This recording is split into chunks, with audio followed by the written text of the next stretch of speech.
Carol Jenkins, Executive Director of Cystic Fibrosis Research Incorporated.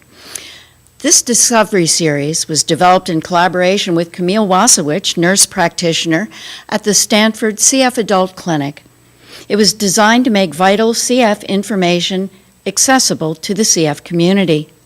Before beginning, I'd like to note that no information presented tonight is intended for a patient's diagnosis or treatment. As always, we urge you to work together with your healthcare team for your medical treatments.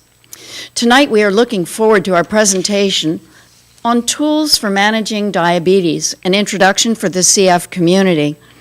Thanks to Genentech and Modern Health Specialty Pharmacy for supporting this important meeting. It's their support that pays for the venue and the refreshments, the studio we've constructed here, and other costs associated with the program. Tonight's program is being produced by your CFRI Live team, Eric Martin, Scott Wakefield, David Suhu, and Joanne Davis, who is tracking questions from our online participants. We are here live at the Crown Plaza Cabana Hotel in Palo Alto, and I encourage you all to ask questions, whether you're here in the audience or part of our online community. Hello especially to those of you who are in the hospital. We're so glad that you can join us. And finally, thanks to our volunteers, Sarita and Barna. I'm pronouncing that now correctly, and Barna. With our volunteers, we do a very good job of keeping our cross-infection protocols and guidelines solid and of high integrity as they're serving the food and helping us all to register. So one might wonder, why, if we are talking about cystic fibrosis, are we dedicating a program tonight to diabetes? Before I introduced our guest speaker, a few of you may not know much about diabetes and might be surprised to learn that as many as 50% of children with CF may develop CFRD, or cystic fibrosis-related diabetes. This diabetes, while different from type 1 and type 2, does require the same attention as any diabetes. Today, there are resources to help you or your child take care of yourself. And this evening, we will welcome Tamar Sofer-Geri to help us navigate through the tools that are available for best day-to-day care with CFRD. Tamar has come from far away and is here with us today. She moved from Israel in 1996, worked at Stanford's Office of Development from 1997 through 2004, and then she worked at the Stanford Graduate School of Business from 2006 to 2008. She became a full-time pancreas after her daughter Tia was diagnosed in 2009. She was promoted to continuous glucose monitor after a year, and she tries to seize diabetes and make the most out of it every day. Please join me in welcoming Tamar Sofer-Geri.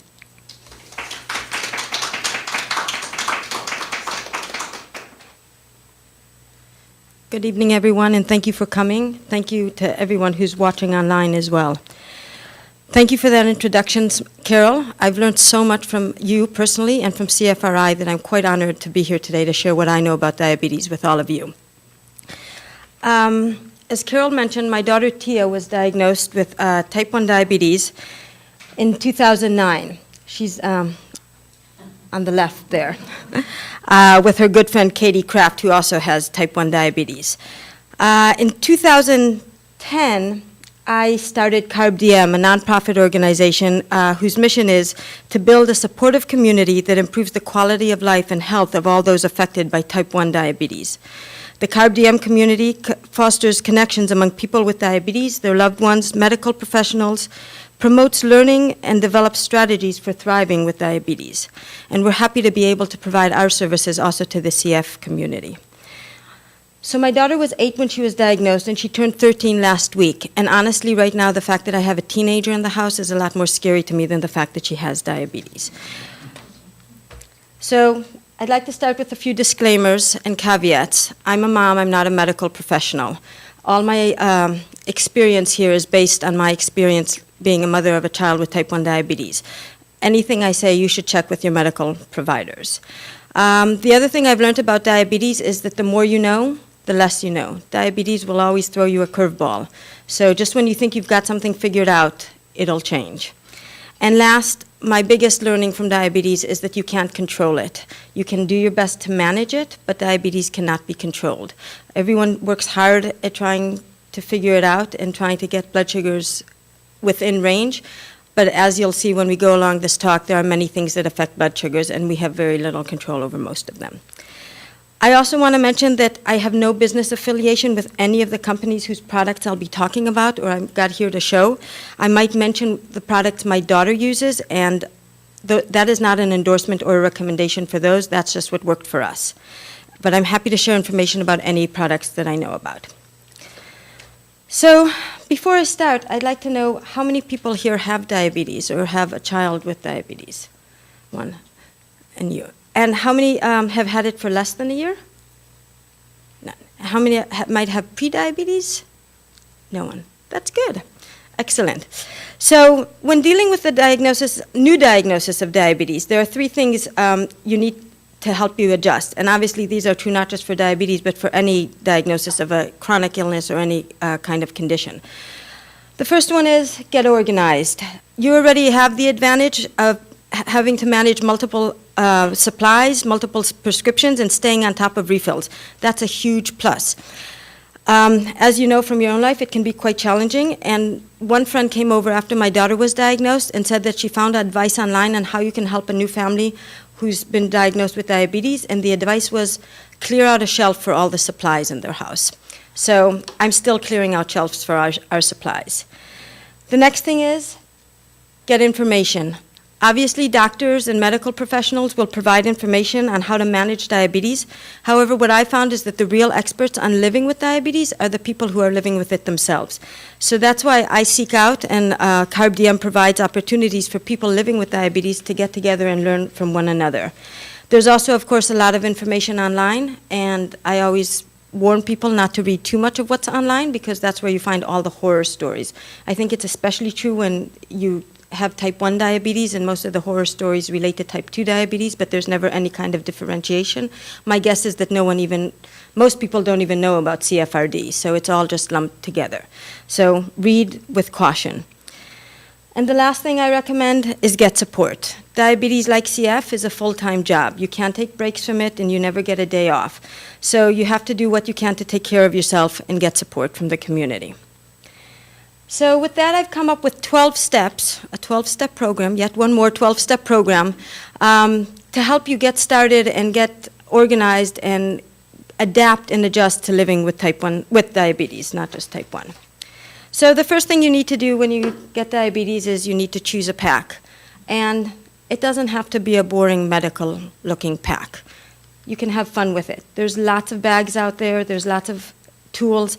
It doesn't have to say diabetes all over it. And my philosophy is have fun with it. Think of it as an accessory and change it out with the seasons. I know it's sometimes harder for men to find a cool pack they want to walk around with all the time, but there are some, that's a good guy pack, that's a good guy bag, and that's a company called Out of Sight Cases, and they make cases that you can Velcro to different places on your body or hang on your belt loops, and they're really cool. And they are made specially for diabetes, but they're really cool because you can keep them in discrete places. So once you have a pack, what are you going to put in it? There's a lot of stuff that goes with diabetes, and it can get messy. So let's try and make some order out of it. The first thing you're going to need is a glucometer or just a meter, and that's what you use to check your blood sugar. And there's lots of different devices out there. You can choose based on the color. You can choose based on size. I have a whole bunch of samples out here that you can look at afterwards. Luckily, they're coming out with new meters all the time. Most of them, they all do the same thing. They'll all check your blood sugar level. They will all tout their level of accuracy. Unfortunately, the FDA allows them to be 10 to 20% off your actual blood sugar level, and they can be that much off from one meter to the other. So you can check your blood sugar on 2 separate meters, and you can get quite a huge variance between the two. And of course, the higher your blood sugar is, that percentage is a bigger difference. They now have ones that are rechargeable, that don't use batteries. You can recharge them. They also show you trends, so they'll alert you to any changes in your blood sugars right there without needing to see your doctor. The other thing you'll need is a lancing device, or what we call a clicker or a pricker. With this, you actually have a lot of choices. You don't have to use the one that comes with your meter. A lot of times the one that comes with your meter is not the best one for you. So shop around, check it out. My daughter likes to use this one on the left. Or is that your right? You're right. It's called an AccuCheck Multiclicks, and rather than have an individual lancet in it, it's got a barrel. So you just twist it, and you get a new lancet every time, and there's no sharp edges, and you can use it, for quite a while. A lot of people like the Delica. It's got the finest gauge needle, so that's been fairly new, and a lot of people like that as well. How often do you change your lancet? Well, some people change it once a year. The doctors will tell you change it every day, change it with every blood sugar check, and it may be different with CF, I don't know. But for us, I know people who change it when they can't get blood out. So you don't need to buy a new one every time. The next thing you'll need are your strips. And your strips are related directly to the meter you use. So for this meter, for example, you use the One Touch Ultra strips. Each meter has its own strips, and they're not interchangeable, unlike the lancing devices. The next thing you want to have in your bag, my clicker is dying today, is an insulin delivery device. You can use syringes. Those are actually pens, syringe pens. But you can use syringes or insulin pens or pumps, and we'll talk about those a little later. The next thing you'll want is low supplies, something to bring your sugar up when your blood sugar level goes too low. We'll talk about that too. Those are glucose tab. They're sort of the most classic. You find them in all the pharmacies. Again, my approach is be creative with that too. One more thing you'll need is a glucagon kit. For the unlikely emergency where someone will go so low that they can't help themselves in the case of a low blood sugar, you need to have a glucagon kit. It looks like this. There's also an orange one at just different companies. And it's very important that people around you know how to use that, because they're the ones who are going to be administering the glucagon. You will not be in the position to do that yourself.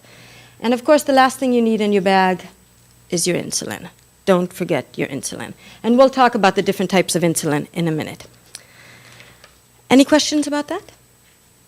Okay, we'll move right on. So let's talk about low supplies. There's our plush pancreas. Give me some sugar. Again, you can use sugar. My daughter loves sugar cubes. That's what I've been feeding her lately. Sugar bags are also good. Any Starbucks will always have a sugar bag. So anytime you're without low supplies, just go into Starbucks, grab some sugar bags. Of course, if you're out running or you're more athletic or a little more health conscious about what you're putting in your mouth, as you should be, there's things like sports beans, which are made by Jelly Belly, but they have no artificial coloring in them, and they have electrolytes. The Goo Chomps also, they're made by the same company that makes the goo for bikers and runners, and they have electrolytes and other good nutritious information and stuff in them that is beyond the carbs. Other things you can do, honey sticks, you can buy them at all farmers market. They have 4 grams of carb per straw. Skittles are kind of the classic. People like the small bags of Skittles. They have about 15 grams of carbs, which is usually what's recommended for bringing up low blood sugar. Each Skittle is about 1 gram of carbs, so those always work. And then, of course, my daughter's favorite for a long time was marshmallows. And they're good. She could eat them at night without really waking up because they're soft. So, though we've never had the colored ones. Those are beautiful. Okay, moving on to the insulin delivery devices. We're all thankful to Banting and Best for discovering insulin. They discovered insulin in 1922. The first injection of insulin ever given to a human successfully was in 1922. First they tried it on dogs. Just to show how big of a discovery that was, in 1923 they won the Nobel Prize for their discovery. So that's quite amazing that it's less than 100 years old. But back then they used big glass syringes with very, very long needles that had to be sharpened with stone, and the needles had to be sterilized. So we're thankful to Banting and Best for discovering insulin. We're very thankful to BD for inventing the disposable syringe with, the needle is so small on it now that you can barely even see it in this slide. So syringes are good. They're very cheap. They're very easy to carry around. This is a bag of 10. There's syringes that have 30 units, 50 units, or 100 units. The 30-unit syringes, the increments are bigger and the lines are bigger on them, so they're easier to see. There's also syringes that have half-unit increments, which are very nice for little kids who need small amounts of insulin. Personally, I like the syringes with 30 units because I can see the lines better. At my age, that becomes a factor. The next device you can use is an insulin pen, and it's called a pen because it looks just like a pen. I've got it right over here. And most of the insulins have insulin pens you can use. They come preloaded with usually 300 units of insulin, and all you do is you turn a dial, and then you squirt out the insulin, whoops, and that's how you inject it. So it's very nice for kids because they don't have to draw it up from a vial. You don't have to be quite so exact. You just dial in the number and you get it. It's also, as you can see here, it's easy to carry in your pocket and it can be discreet. So it's one less thing to carry around when you're using the pen. And lastly, thanks to technology, we now also have insulin pumps. Thankfully, they don't look like that anymore. But they did. They look like this. They come in lots of different colors and shapes, and there's even tubeless ones, and this is the newest touch screen, color screen device that looks like it was made by Apple. So with insulin pumps, I always tell people that any insulin pump will do the same thing for you. It'll deliver insulin in a very user-friendly way, very efficient. It's a very good way to manage your diabetes. The differences between the devices are really in their features. If you want a waterproof pump, and that's important for you, then you have two options. You have the Animas and you have the Omnipod. If you want one that doesn't have tubing, here's a pump that has tubing. So you've got the pump, then you have the tubing, and it attaches to your body. If you don't want tubing because you don't want your kid to pull on it or you're afraid it'll get caught on door handles, which it does, well, then you have one option. It's the Omnipod. It's a pod that's on your body and then a device that controls it. If you want a pump that speaks directly to a continuous glucose monitor, there's only one in the market that does that at the moment. Do people here know what continuous glucose monitors are? No. So continuous glucose monitors are devices that also are attached to your body, and there's two here in the picture. This is one, that's the Medtronic, and this is Dexcom. CGM is short for continuous glucose monitor. So there's one part that attaches to your body, that's the sensor. It attaches to a transmitter that checks not your blood sugar level, but your interstitial fluid sugar level every 5 minutes. And it reports it out on a graph to the receiver, which is what you're carrying with you. So with the Medtronic one, the receiver is also your insulin pump. With the Dexcom, it's a separate device that shows the blood sugar levels. And it shows, so it can alert you if your blood sugar level is going up or if your blood sugar level is going down. It can provide predictive alerts, so it knows that, hey, by the rate of change, your blood sugar is going to be high in 20 minutes. You can do something about it more proactively to try and get better blood sugar management. So again, if you want a pump that speaks directly to a continuous glucose monitor, well, right now you only have one choice in the market. And if you're going to have a separate standalone CGM, well, then you have the Dexcom. And again, if color is important to you, as it was in our case, and you want a purple pump, well, that's easy. Then it's a Medtronic, because they're the only ones that make a purple pump. And that's the one my daughter uses. So a lot of these pumps have cases and skins and other things to, make it more fun. Any questions about pumps? Okay. So now I'm going to talk about types of insulin. And again, this is just to get you familiar with the language. It's not to tell you how much to use at what times. I was talking to a friend the other day, and her son is newly diagnosed and on shots, and she refers to insulin as long-acting and fast-acting. And I was talking to her about basals and boluses, and she's like, what are basal and boluses? So that's pump lingo. The basal insulin is the same as the long-acting insulin, or 24-hour insulin, and that is all the insulin that you take once a day usually, sometimes twice if you want to split up your dose and if the doctor suggests that. And that insulin manages your blood sugar levels when you're fasting. So say you're fasting and you haven't eaten for a while and your blood sugar level is dropping, well, your liver might release some glycogen, sugar stored in it, in order to raise your blood sugar a bit. Now, in a person without diabetes, when that starts happening, the body will also release some insulin to take that sugar and put it into your cells. In a person with diabetes, the body won't release that insulin naturally on its own, so you have to always have a basal rate, a little bit of background insulin to manage that release of sugar from the liver and put it into your cells. So these are all to say it's the same thing. Long-acting, basal, 24-hour, they're all the same, and there's two brands on the market. There's Lantus and Levemir.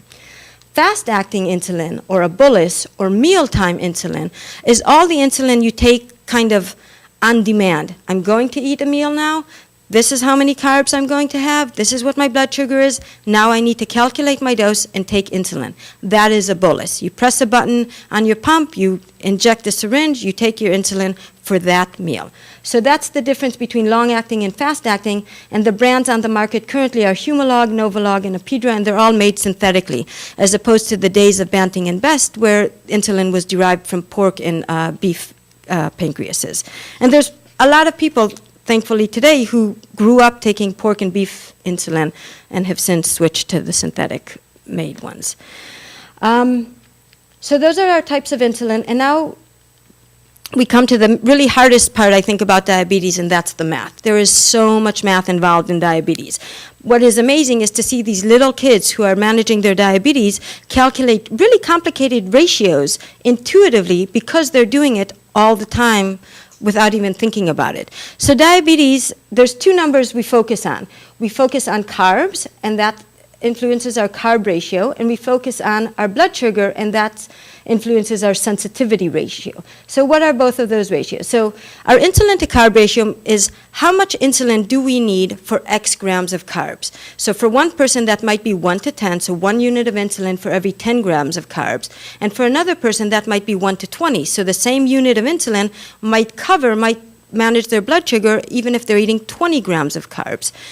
And that can change from person to person, obviously, but it also changes based on the time of day. There are people who need more insulin in the morning. Most people need more insulin in the morning than they do in the afternoon.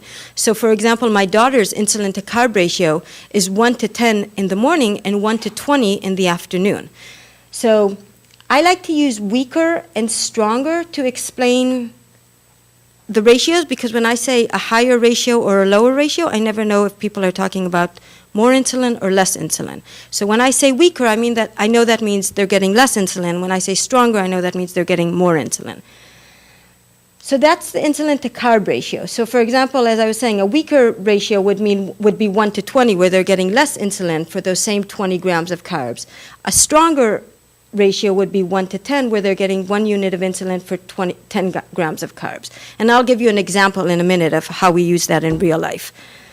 The other ratio we talk about is the insulin sensitivity ratio, and that determines how many blood sugar points will 1 unit of insulin bring us down. So say our blood sugar is 200 and we want to get it down to 100, how many units of insulin do we need to accomplish that?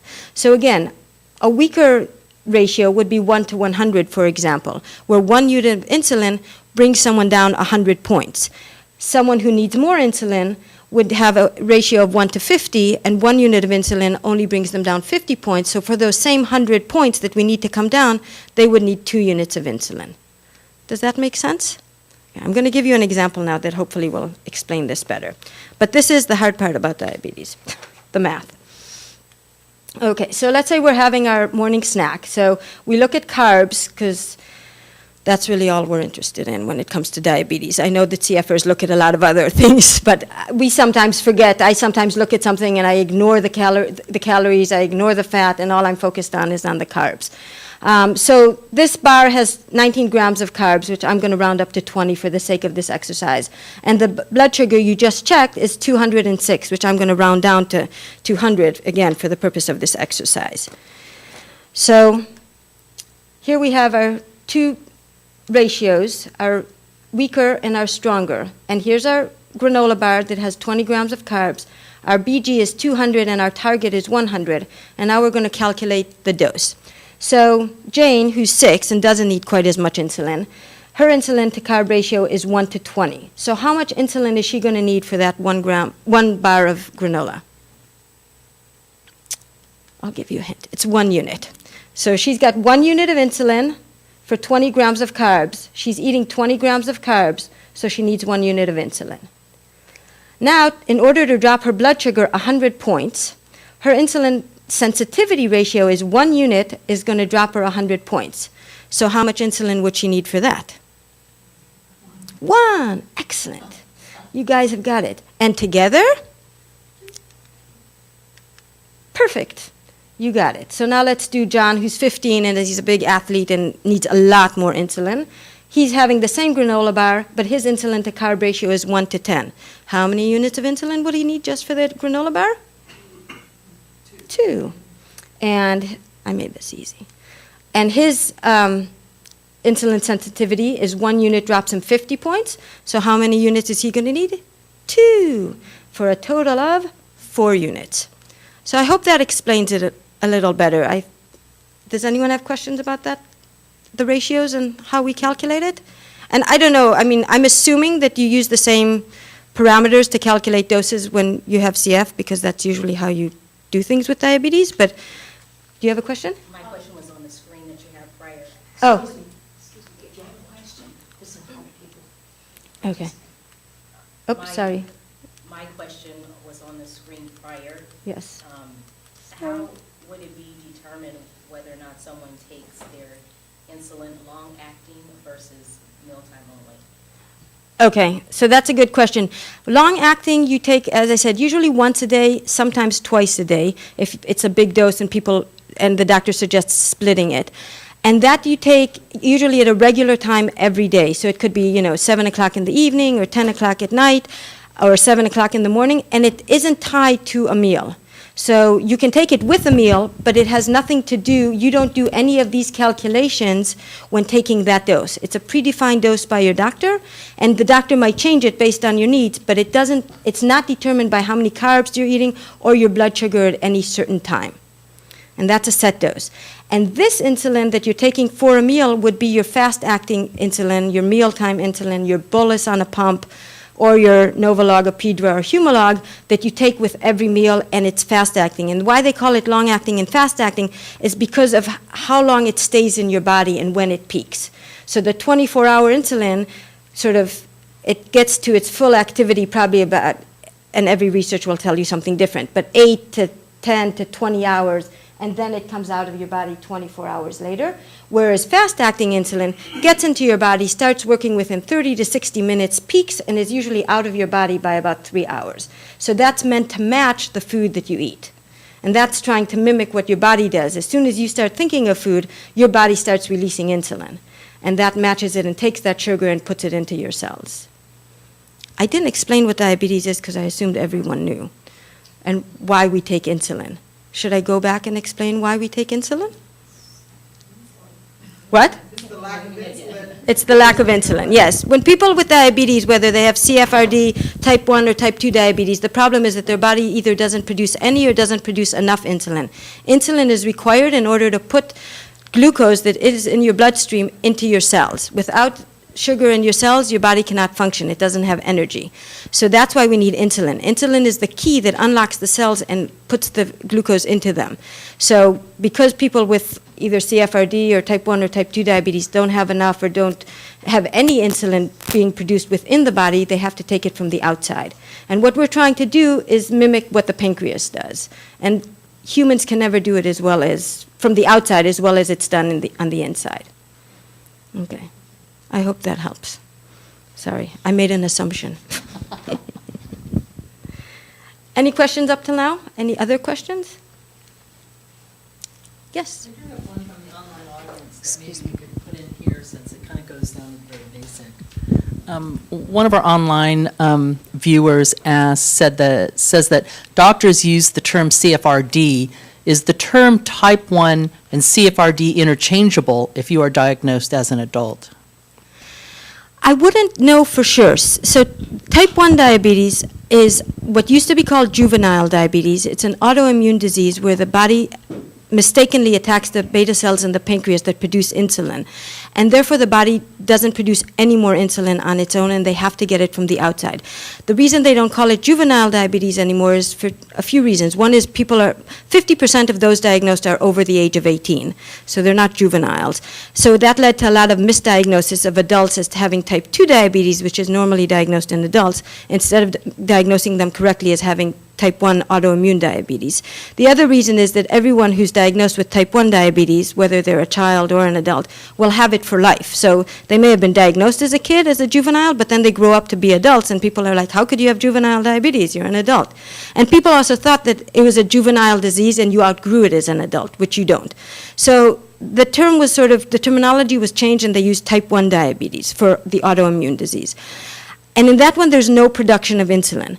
So if in CFRD there is no more production of insulin, I would think of them that they are pretty equivalent. Type 2 diabetes, people are usually diagnosed as adults. It's usually associated with lifestyle choices, though it's also very genetic. So, and people with type 2 usually still are producing some level of insulin on their own. However, it's either not enough for the amount of carbs they're eating, or because of body fat and lack of exercise lifestyle, their body can't use it as efficiently. And that's why losing weight, eating fewer carbs, or exercising more can help them use the insulin that their body is producing on its own more efficiently. So I think CFRD is more similar to type 1 diabetes.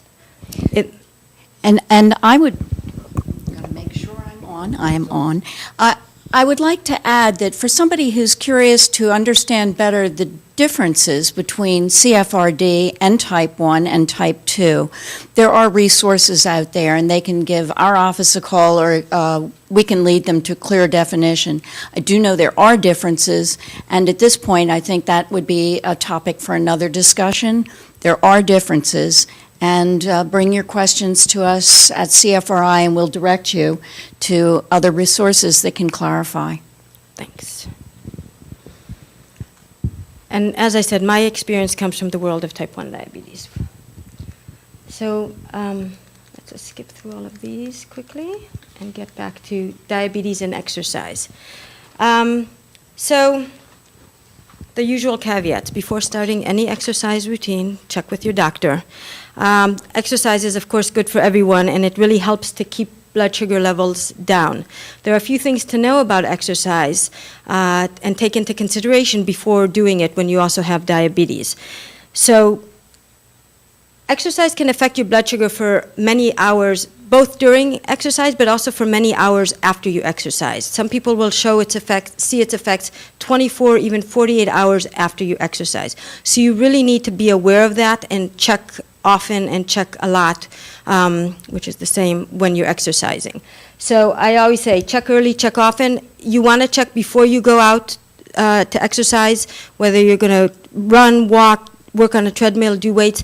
Check an hour or so before, probably, because if you're not in the right range that you want to be for exercise, that gives you time to get there. Some people check, as they're about to leave the house, and then they discover they're too low, and then they have to treat, or they're too high, and they have to wait for their blood sugar to come down. So check early, and that way it won't get in your way. The other thing you really want to do is try and keep your blood sugar level in range while you're exercising. And what is in range for you is obviously something for you and your doctor to discuss, but always carry, either glucose tabs or any other low supplies with you so that you can bring your blood sugar up if you need it. And the last thing I'll say is carry your meter with you. And, this is one product that we like, Spibelt, Small Personal Items Belt. And we have one here. It's very handy. It was made for runners. It wasn't made for diabetes, so it's a really good product. But you want to be sure to be on top of your exercise, because you can go high during exercise and low later. You can go low during exercise and high later. There's no real good way of knowing how it's going to affect you until you've tried it out. And a lot of things with diabetes are trial and error. If you're on a pump, you have the option of, reducing your insulin for the time you're exercising, and that way trying to manage your blood sugars that way. The other thing we've noticed is that whenever my daughter starts a new exercise routine, whether it's soccer after the break, or she starts a new sport, that'll have a much stronger effect on her blood sugars than 2-3 weeks into the exercise when her body has sort of adjusted to it. Or maybe it's just we've learned how to manage it. The other thing to be aware of, not just with exercise, but also with exercise, are ketones. Do people here know about ketones? Okay. So ketones are the byproduct of breaking down fat. And why would your body break down fat? Because it doesn't have sugar. When your body needs energy and it doesn't have enough sugar, even if your blood sugar is high, if it doesn't have insulin in it that will help them get that sugar into your cells, it'll start breaking down fat to get the energy.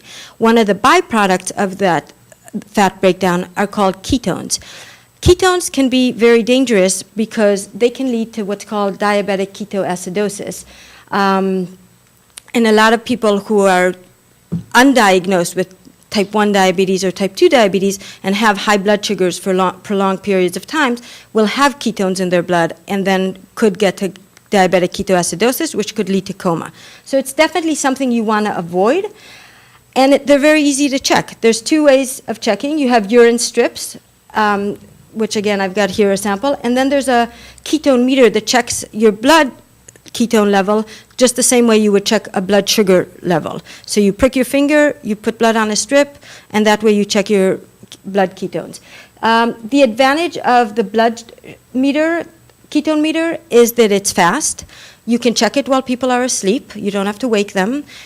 It's more accurate because the urine shows you the ketones, from a couple of hours ago, because the urine has to accumulate until you actually pee it out. And you could have cleared your ketones, but because your urine has been sitting there with ketones, it might show that you still have ketones after you've already cleared them. So it's sort of late. They're late to arrive and late to leave when you're checking your urine, as opposed to the blood, which will give you a very accurate and immediate answer. The problem with the blood ketone meter is the meter's cheap, the strips are really expensive, not all insurances cover them, and these are much cheaper. But the other thing is that a lot of times you need to check ketones when you're sick, and I'll talk about that in a second, and sometimes if people are sick and dehydrated, they can't actually pee. So that's the other advantage of the blood ketone meter. So when would we check ketones? We check ketones when you're high for 2 consecutive tests, and I don't mean you check and then you check again to see if that reading is actually correct. You checked at lunchtime and then you bullets, you took insulin, you took a shot or the pen, or you took insulin via pump, and 3 hours later you're the same, your blood sugar is the same or maybe even higher. That might be a sign that you're not actually getting insulin, and if you're not getting insulin, that means the glucose isn't going into your cells, and that's a sign you might be developing ketones. So that's a time when you would check ketones. Another time to check ketones, as I mentioned, is when you're sick. People with type 1 diabetes can have ketones even when their blood sugars aren't high. When they're sick, they can have ketones when their blood sugars are in range or even low. So anytime someone is sick, we always check ketones. And the other time to check ketones is if you wake up really high in the morning, because that might be a sign that you have forgotten to take your 24-hour insulin, or that your pump site has become dislodged, and maybe you haven't been getting insulin for many, many hours. So those are the times you want to check, and as I say, it's a quick check. It does take 10 seconds as opposed to the sugar taking 5 seconds, but it's quick and accurate. Any questions about ketones? Okay. A lot of people, when they're diagnosed, will have ketones in their blood or urine. So now I want to talk a little bit about kind of the mental health part of living with diabetes, and how do you think of, I know people with CF already have a chronic disease. For people with diabetes, it's often their first chronic disease, and no one wants to be labeled by their disease. And we all want to try and maintain as much as possible a healthy, normal life with while managing our various conditions. So obviously, everyone should follow their doctor's orders about what food to eat, and I know CFers have various considerations that might be different from people with type 1 diabetes. But in general, people with type 1 diabetes try to maintain a healthy, normal diet, and that includes, yes, chocolate cakes, because the part of the mental health is being normal, and if my daughter goes to a birthday party and there's chocolate cake and I give her vegetables because they're carb-free, and a lot healthier, she's not going to be a happy kid. She's going to be the cranky kid here at the bottom. So we try to keep our kids happy and healthy and normal. And that means keep doing it all in moderation. They have pizza, they have ice cream, they have cake, they have everything our other kids do, but no one should be having that every day, and neither should they. So we try to keep it all in moderation. There are times, however, where we will choose to do carb-free. It's not very often, and these are kind of the special circumstances, but I did want to highlight them. Times where carb-free is good is when you don't have your insulin, or you don't want to eat enough carbs for a bolus. For example, when my daughter's insulin to carb ratio was 1 to 40, she had to eat 40 grams of carbs to take a shot, a 1 unit shot, and she didn't want to eat that much. So she just ate a few carbs, and then she had carb-free, and then she didn't have to eat more than she wanted to of things she didn't want. Another time is when you're hungry and your blood sugar is high. So you maybe being high can make you feel very hungry, but you don't want to be eating carbs and taking insulin at that moment because you're just going to go higher. So you'll take some insulin to bring down your blood sugar and wait a bit, but you're hungry, so you might eat something that's carb-free. And the other time is when you're trying to figure out your basal rates. Again, that's how much insulin do you need when you're not eating? The only way to figure that out is if you're not eating. Well, it's hard not to eat anything, so especially for kids. So you might eat carb-free foods that aren't supposed to affect your blood sugar quite as much. So that's a time when you might do carb-free for a day or for a few hours or as you choose. I do know more adults with type 1 who choose to eat more of a carb-free or low-carb diet, and that's a personal choice.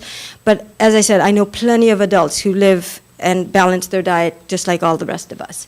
So here are some of our favorite low-carb snacks. Cheese sticks, our poor kids eat them till they're blue in the face. Veggies, of course.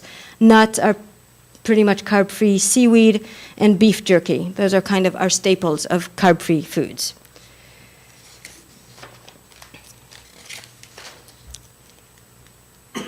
Okay, here's the big one. What is your relationship with your numbers?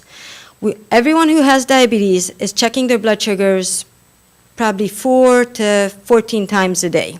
Most people with diabetes. That's probably the recommendation. Every number can feel like a test. Every test you can fail. So we try to think of numbers as just numbers. They're just data.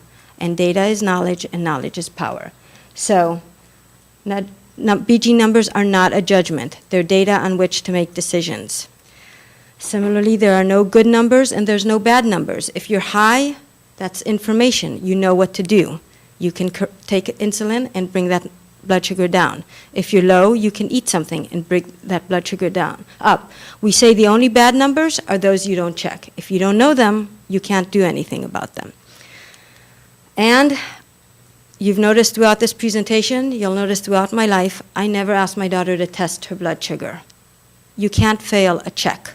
You can fail a test. And I do know adults who say that they feel like they're failing every time they check their blood sugar. So we check our blood sugar. And every time she does, I say thank you.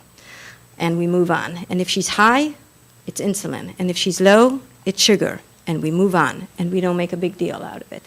So I really emphasize thinking about numbers as data and not as judgments. The other thing is people around your loved ones with diabetes, whether they're children or adults, need to know that. They need to know not to lean over the shoulder and say, oh, are you good? Are you good? Is that good or bad? There is no good or bad. It's all good. And it's very important. If it's teachers who are dealing with the kids, you don't want them to say, oh, that's not so good. Let's call your mom. Like the child has done something wrong to be high. There are so many things that affect blood sugar levels.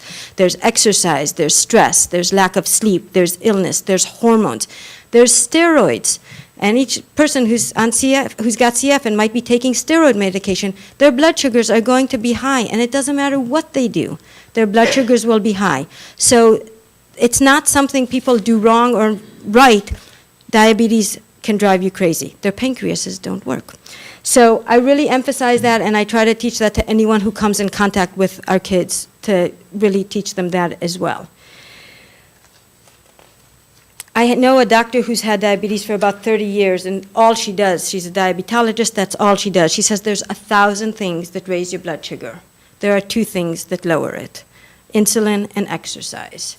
And we have control over about 2 of those things that raise our blood sugar. Food, well, maybe 1, food, and counting carbs, and even that isn't accurate. So really, that has to give everyone a free pass to no guilt when it comes to their blood sugar numbers, assuming they're trying. So before I finish up, I wanted to give you a glimpse into a day in the life of a type 1 diabetic. My daughter and I did this for a presentation to her teachers when they proved to be a little clueless about some issues. So we did this, and we spruced it up a little for our purposes today. So I'll run through this, and we wanted to add some test done music, but we never got around to it. Oops, I clicked. So here's the morning routine. Wakes up, she's too busy reading to be bothered to check. So she gives me her finger, I check, and then I get her number, and then I usually also bolus her on her pump. And that way, if I bolus now, by the time she comes to eat 20 minutes later, the insulin has started acting in her body. In the morning, here we're putting on a continuous glucose monitor. Here we're trying the cheese because sometimes that helps prevent the spike. And then we add up her carbs. And as you see, that is a very high or carb-friendly meal. There's nothing low-carb or carb-free about her breakfast.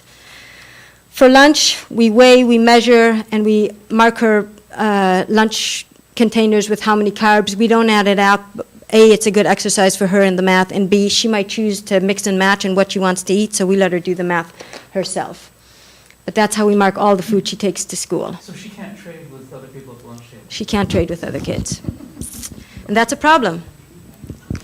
So, and here we are, a kind of classic diabetes moment. Just when we thought, 10 o'clock, that's always when we have a spike. Here she is at 59 and having to have 2 marshmallows to bring her blood sugar back up. Her pump is actually saying, I have diabetes, call for emergency assistant. Lunchtime, back in range, she's 108. She was back in range before, but it usually takes 20 minutes to come back up. So back in range, good to go. Dinner. There's our mac and cheese measured. 10 steps to bolus for dinner. Check your blood sugar. It goes to the pump. Say thank you. Enter the carbs. Say thank you. Then it shows us here how much it thinks. So here the pump has all the insulin to carb ratios and the insulin sensitivity ratios pre-programmed into it, so you don't have to do it. So it's always good to know them and try to understand what the pump is telling you, but you don't have to calculate it yourself every time. And then here we're hitting act and taking the insulin. The other thing about the pump is you can spread out your insulin dose, so maybe a little more similar to how your pancreas might release it, rather than all at once like you would with a syringe. You can get it, drip by drip over the course of an hour. That's good, especially for meals that have a lot of carbs and fat, like pizza and ice cream and things like that. Okay, time for bed. So as I was saying, it takes 5 seconds to get the blood sugar result. Sometimes those 5 seconds are the longest 5 seconds in the world. And here we are at 297. So if your blood sugar in range is 80 to 180, people without diabetes rarely go over 140. Here we are at 297. I didn't show it, but when she checked for dinner, so that was just, maybe 3 hours before this, she was 77. So here's a classical, and again, another classical diabetes moment. Here's a pump showing us the graphs of her day. High, low, you kind of get it all. It's all there. Here we are, 11 p.m. I'm about to go to sleep. I say I'll just check her before I go to sleep. 46. It's pretty low. Glad I caught that one. So here I am feeding her marshmallows, and you'll see she's kind of sweaty. When people go low, they often perspire. That's the adrenaline response. So that's one way to know if people are low, is they might get pale, they'll get shaky, they'll sweat. They also can get cranky and crabby, which they can also get when they're high or just because they're teenagers. So here, she finally came up. It's 11:20. I can go to sleep. 167, great. But because it's been kind of a crazy day, I'm not going to take any chances, so I get up at 3:30 and check again. Here she is, 109, great. I can go back to sleep, and there it starts all over again. Wake up, check, get a number, bolus. It's a good thing time flies when you're counting carbs. So one day I'm going to get that printed on a T-shirt.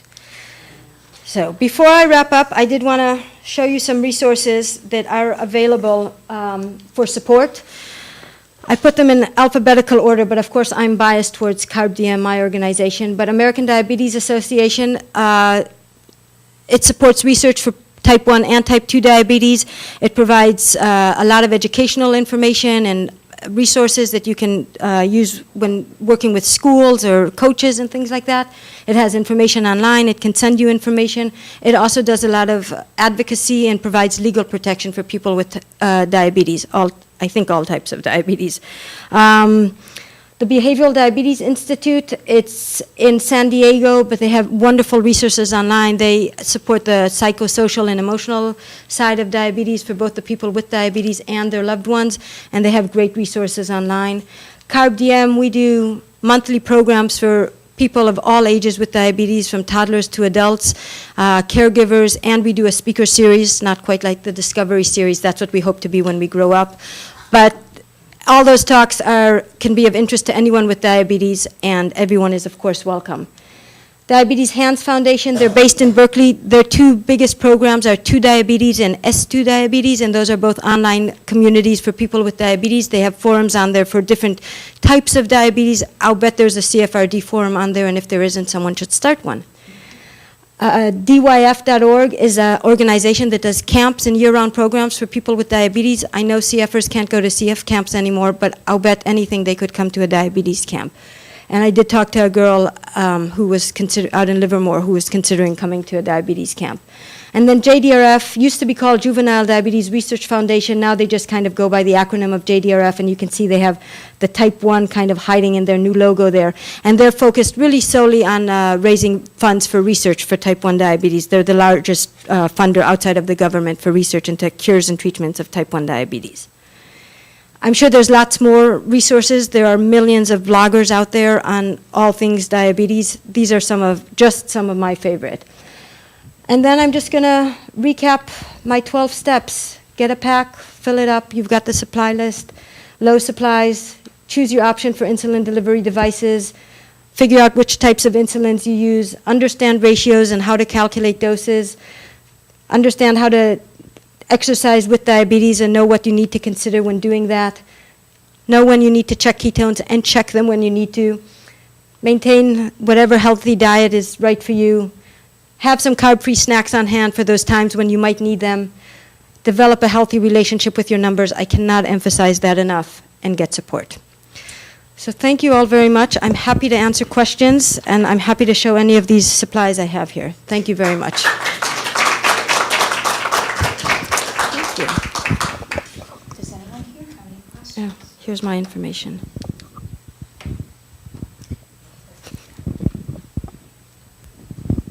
You mentioned that your daughter was diagnosed at age 8, correct? Mm-hmm. What led up to that? Did you see anything different with her, any sort of changes or whatnot to make you think, okay, something's out of order here? So the classic signs of a person who is undiagnosed but has diabetes is frequent urination and excessive drinking. And parents will liken it to their kid being attached to the faucet. Like they just cannot leave the faucet. They're drinking all the time, and they're peeing all the time. So a lot of parents will say to their kids, if you just stop drinking, you won't be peeing so much. The truth is what's happening is the body's way of flushing out the extra glucose in the bloodstream is by peeing it out. And because they're peeing so much to get rid of all that extra sugar, they're getting dehydrated and they're drinking a lot. Other things that can happen is there can be dramatic weight loss. Kids can lose 10, 15 pounds, or adults, in a week or 2 weeks. Like, they go from looking totally healthy to looking emaciated. So that can be very dramatic, and often that's kind of the first thing parents notice because, kids are in school and they don't notice how much they're peeing or drinking, but they see that they've lost a lot of weight. A lot of times kids are diagnosed after a Disneyland trip. They call it the Disneyland diagnosis because the parents are with the kids and they notice all of a sudden how often they're running to find the bathroom in Disneyland. So those are the classic signs. As their blood sugars go higher and it goes on for a longer period of time and they develop ketones and they get that acid, which is poison in the blood, so they will have nausea and they can throw up and headaches and they'll be lethargic because they're not getting energy. So they're lethargic, they're tired. If a kid is putting their head down at school and saying, I just can't stay awake, I'm exhausted, that might be, together with other symptoms, that might be a sign of diabetes. Another sign that, again, often happens is a child who hasn't wet their bed for years, even a teenager may all of a sudden wet their bed because, again, the body cannot control that need to get rid of the urine. So that's a pretty, red light if a child who hasn't been wetting their bed starts wetting their bed. It's a good thing to check. And it's a 5-second check, Any other questions? I have a couple of questions. Sure. First of all, I think that what the world of CF has going for it here is that people are checking in with their healthcare team regularly. And it feels like for many families that are not involved with regular health checks, type 1 diabetes could come as quite a surprise. For those families who are in good touch with their healthcare team, the CF world is increasingly alert to how to pick up on a diagnosis of CFRD as soon as they can, and then bring in some of the great tools that you've talked about. So I'm putting in a plug, I guess, for stay with your healthcare team and keep them informed about these different symptoms you might spot and say, well, is that unusual? Well, bring it up and talk to your doctor. Right. But we are lucky to have a kind of show and tell here, and there may be parents out there or adults who say, the pump sounds convenient, but I really don't know much about it. So I'm coming over to your table, and I'd like to ask if you would just hold up a couple of pumps and just show us where might a pump be hooked up to the body. Okay, so I only have one pump here, and this is the Medtronic, and it's my daughter's Spare, and this is her purple one. So this is the pump, and then this is the tubing, and it connects to an infusion set. And an infusion set could be connected to the body anywhere you can give shots. And you can give shots anywhere you have fatty tissue. So it could be the stomach, it could be your buttocks, it could be your leg, or it could be kind of the back of your arm. So any of those places are places where you can put a pump site. Once you have a pump site on your body, it stays in for 3 days. You can connect and disconnect the pump from the site on your body, but the site stays in unless it falls out, and that stays in, and then every 3 days you go through, you fill up the reservoir that's in the pump with insulin, and you change the infusion set that's on your body. You can't leave it on for really more than 3 days because it can get infected, and insulin absorption decreases from having the insulin in there for all that time. I have known some people with CF who have a pump, and they say it certainly enhances their ability to be kind of not always focused on it, but go out and do things in the world, exercise, or whatever they want to do. So I have heard that it is a very convenient device and that you're not really thinking about it once you have gotten used to it after a little while. Well, even with the pump, you have to check your blood sugar 10 to 12 times a day. It is very convenient because you can eat whenever you want. You don't have to stop and take a shot. And like I said with my daughter, when she needed 1 unit of insulin for 40 grams of carbs, if she wanted to have 10 grams of carbs, there's no way to dose a quarter of a unit of insulin on a syringe. It's just, or even on a pen. It's just impossible. A unit of insulin is 1/10 of a milliliter. It's a tiny, tiny amount. So there's no way to do that in a pen or in a syringe. On a pump, you can get insulin for 3 grams of carbs. So you have a lot more flexibility. If she wants to go and have a cracker that is 2 grams of carbs, she can take insulin for that. Whereas on shots, you can't. So you're kind of always compromising. Either you're eating without taking insulin, or you're not eating, or you're eating more than you want in order to make it enough to eat insulin. So either way, it's kind of a compromise, and when you're on a pump, you don't have to make those compromises. So that is very helpful in normalizing. It's also, because it's button pushing as opposed to needles, a lot of kids can become more independent in managing a pump than they can on syringes. Thank you. And by the same token, when I have been around CFers, at, for instance, say the CFRI retreat or at other occasions, it seems very convenient to have the pen because just 1, 2, 3 done, like you say, the size of the needles are nothing like the olden ages, you know. The size of the needles are so tiny, and it's just another convenience, easy way of life. Doesn't seem to be a big deal once you get used to it. Yeah, the pens are really nice. A lot of kids like the pen and they So never do you want to have get. one? Yes, here's the pen. The one thing about the pen is you will waste more insulin because you have to prime it every time. So, for example, if someone wants to take any amount of insulin, they always have to prime and squirt out 2 units. I don't know if you could see that. I can squirt out more. But you always have to waste some insulin before you do it just to make sure there's no bubbles in the way. You don't have to do that with a syringe, but it's very convenient. You whip it out, you take off, you can leave the needle on, whip it out, take it, and again, you take it in your stomach, in your leg, in your arm, in your buttocks, anywhere that you can put a pump site. So yes, this is the pen. And this is one that's a disposable, so when you use up the cartridge in here, you just throw the whole thing out. Some pens have a replaceable cartridge, so you keep the pen, and it's actually quite nice. I think they should make a white star at the end of them, so it looks like a Mont Blanc. And you change the cartridge and then you keep the pen, so it's not the whole thing is disposable. But I will say that diabetes is not a very earth-friendly disease. And I'd love you to share why you brought these and just a quick what they are. These look like neat alternatives. Okay, so I talked about some of them, but these are just some low supplies that, again, some of them are the usual ones that are made for people with diabetes. There's quick sticks that are new out on the market, and they're kind of like pixie sticks, but they're meant for people with diabetes, so I think they don't have food coloring, and they're really fast glucose. They're kind of like crushed glucose tabs, which is the standard.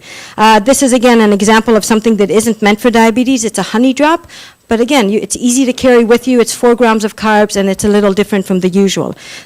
Here are Level. These are GU, but again, they're made specifically for diabetes, so the GU packs that you get at REI or other sports stores for riding have 25 grams of carbs, which can be a lot of carbs for someone trying to bring up a low.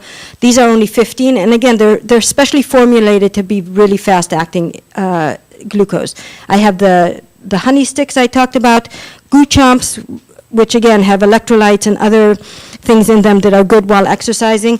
And right now, this is my daughter's favorite, are just hard candy. So again, it's just to show you that you don't have to go with what's made for diabetics, and often those products are also more expensive than just candy off the shelf. So you can change it up and be creative and do whatever works for you at a certain time. I really appreciate you sharing those items on the market that give us, in this day and age, a lot of choice. Yes, And there's a that's lot of terrific. choice. Yes. Great. Are there any questions at this point? Well, you now looking at the screen know how to find Tamar. Should you want to talk with her, I do want to say once again that CFRD is a different kind of diabetes. The intention here tonight is to give people a bit of a show and tell and talk about some of the tools out there. But when managing your CFRD, do so with your healthcare team. And we're happy to get you more information if you need it. We've been here tonight with Tamar for our CF Discovery series at the Crown Court Cabana. We really want to thank Modern Health Specialty Pharmacy and Genentech for making it possible, as our sponsors of today, to have this studio and to welcome our speaker. So thank you for coming. We do have some evaluations for you to fill out. Have a good evening, and we'll see you here next month on the second Tuesday of the month. Thank you very much. Thank you.